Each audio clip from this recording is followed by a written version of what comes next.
So I'm beginning to wonder if Lindsey Graham is actually trying to help the Democrats in this upcoming election. After all, he's the guy who's out there defending Donald Trump left and right, and now he's introducing legislation for a national abortion ban. Let's talk about it in today's video.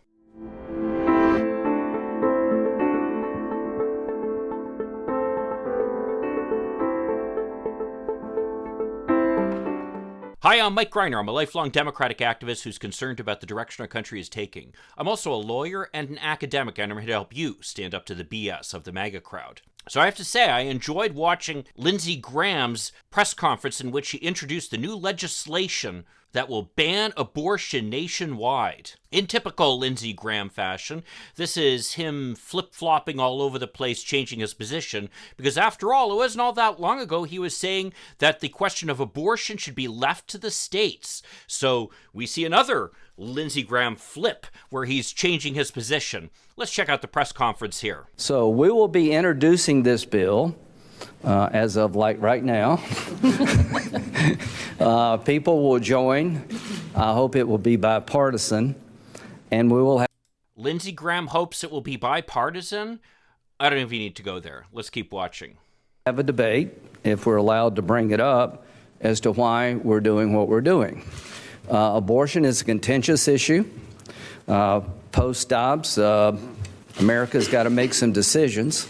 And the first thing I would say about the Dobbs decision is that abortion's not banned in America. It's left up to elected officials in America to define the issue. Now again, this is a change from what Lindsey Graham had said previously, where he previously said abortion should be left up to the individual states, not up to the elected officials, but up to the individual states. Now, an important point to make with this legislation that Graham is introducing is that it allows states to go further.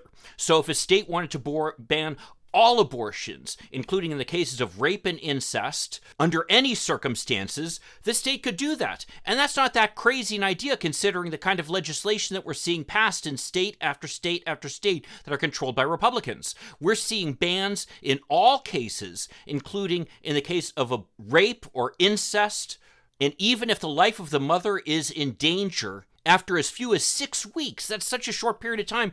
Most people don't even know they're pregnant by then. So Graham is not simply saying that, oh, elected officials get to make the decision. He's saying he wants to limit abortions. And let's make that clear that that's what's going on here. Let's keep watching. You have states have the ability to do it at the state level, and we have the ability in Washington to speak on this issue if we choose.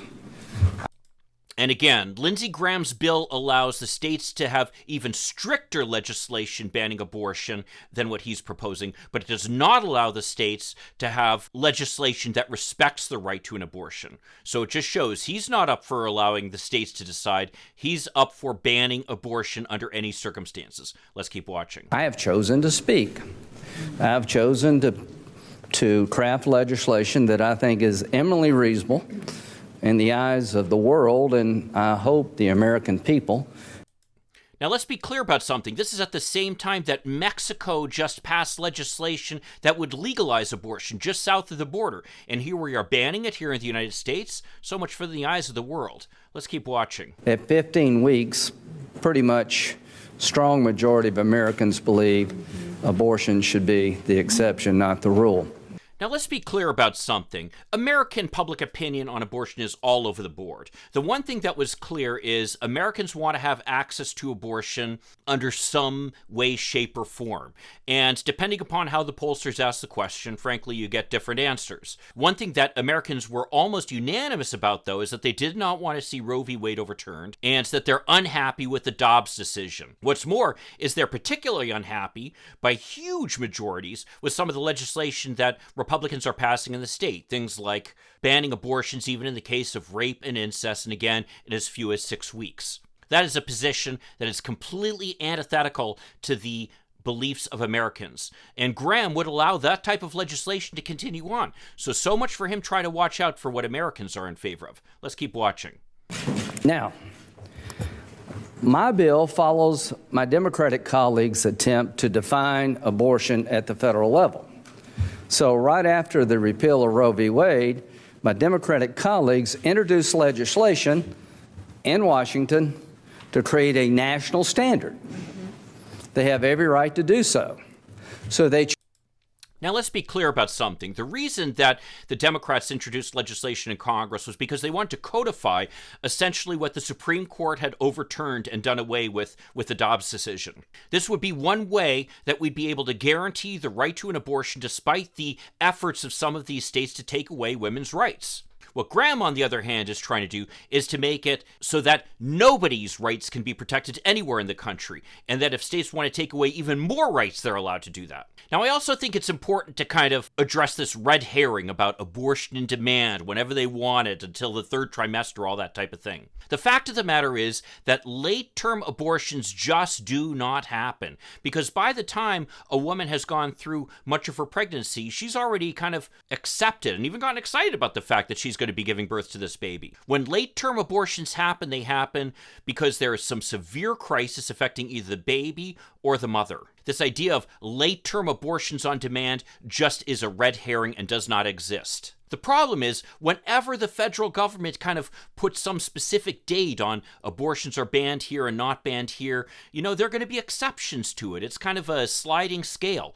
And so basically what the Democratic legislation is saying, which by the way is what the Webster decision said that Dobbs actually overturned, is that abortion should be something that's a private decision, that's a decision between a woman and her doctor, and that government should not be involved in it. All this stuff that they talk about, late-term abortions and everything else, they're trying to take attention off the reality of the debate, which is that we believe that this should be a private decision driven by a woman's personal concerns as well as the concerns for her health, and Republicans just want to take away that right. Now, one final point to make here is that abortion bans just aren't about abortion. They're about health care.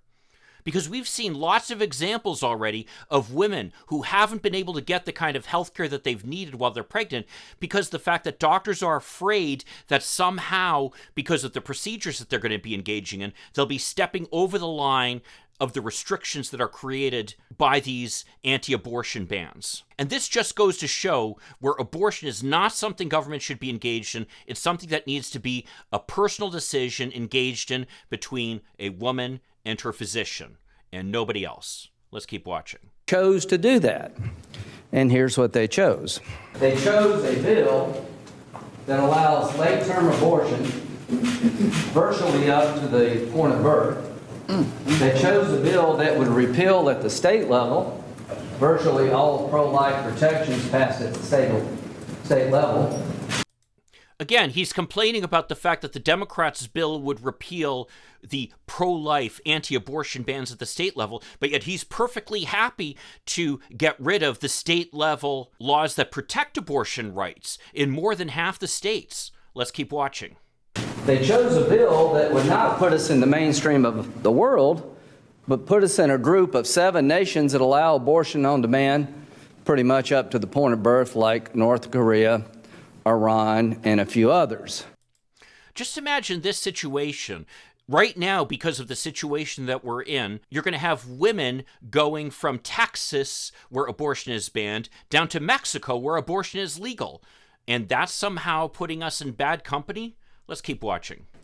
About 10% of Americans support abortion, late-term abortion, like the Democratic bill. So my legislation, our legislation, is a counter to their proposal. I hope we get to debate on it and vote on it. They had a chance to vote on their bill. I'm asking for a chance to vote on my bill, and Yeah, is this a chance to vote on their bill just like Merrick Garland got a vote on his nomination for Supreme Court? Let's keep watching. I'm hoping that the more we talk about this issue and what we're trying to accomplish at the federal level, we can rally the public nationally to put our country in better standing, to realize that we're not a better nation here, aborting babies at 15 weeks who can feel excruciating pain unless. Now, that is not true. In fact, the scientific consensus is quite different, that typically babies can't feel pain until at least 30 weeks. But for that matter, there really is no scientific consensus, and that's the point. This is not the type of thing that government can get in and try to legislate. This is something that needs to be made on a personal level by a woman and her doctor. Let's keep watching. There's a real extreme exception, that we would be in the company of most civilized nations, would get out of the club of 7, like our Democrat colleagues would put us into.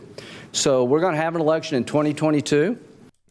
Now, let's be clear about something, by the way, also. Graham's legislation, while he talks about it allowing abortions in the case of rape or incest, he creates all kinds of hurdles that women need to go through, like counseling from a non-abortion providing clinic at least 48 hours before any abortion occurs, and that there needs to be some kind of certification, for example, that the woman was actually sexually assaulted. These are the types of things that make it even more difficult for women to obtain abortions and potentially push them into a position where they're not able to get them, which again just points to the fact that government should not be involved here. I feel like I keep echoing the same thing over and over again. Let's keep watching. The inflation report today was, in my view, bad news for the American consumer, because inflation's not getting better anytime soon. Let's be clear about something. The inflation report showed that the price of gas keeps going down. Sounds pretty good to me. Let's keep watching. In fact, it's going to get worse. Crime is on the rise. We have a broken border.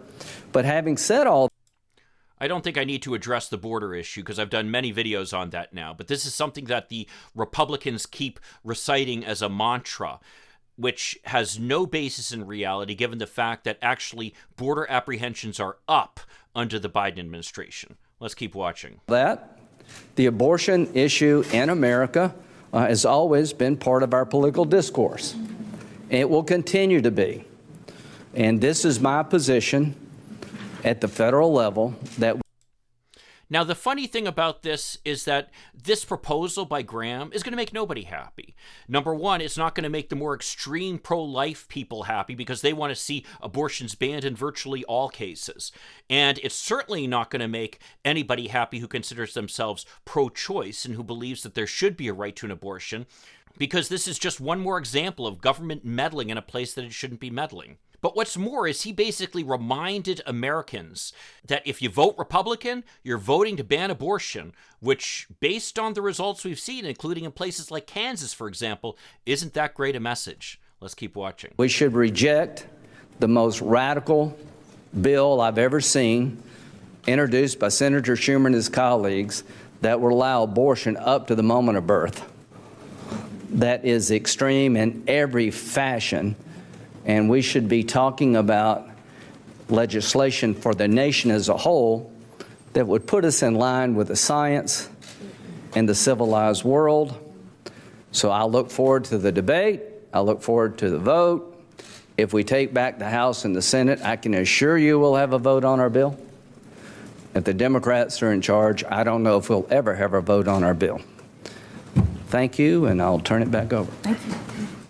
Now, that's certainly something that Lindsey Graham is right about. And the bottom line is that if you believe in abortion rights, you need to get out there and vote as a Democrat. And if you are opposed to abortion rights, well, go ahead and vote Republican. But that's a gamble that I'm willing to take, frankly. Well, if you want to see more about how the Supreme Court has taken steps to ban abortion and how this effort has gone way back, check out this video I did over here about the extremism that Amy Coney Barrett represents. I'll see you then. In the meantime, let's hope for continued progress. Thank you.